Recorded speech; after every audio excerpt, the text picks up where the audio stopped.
不良。ちょっと金貸せよ。生徒。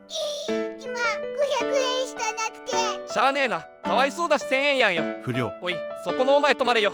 7なんですか？アリさんの行列がいるだろ。ちゃんと見てやるけ。こんな不良ばっかならこんな世の中になんなかっただろうな。委員長。不良、まだ学校にいたの？早く下校しなさい。不良。あんたこそ。私はまだ会議室にある資料を運ばなきゃいけないからいいの。何よ、早く帰りなさいよ。やべえ、俺会議室に忘れ物してた。不良。こんな授業受けてられっか。先生。なんだと。子供が生まれそうな奥さんを心配しながら授業されたんじゃ迷惑なんだよ。先生、ジュース買ってきてくださいよ。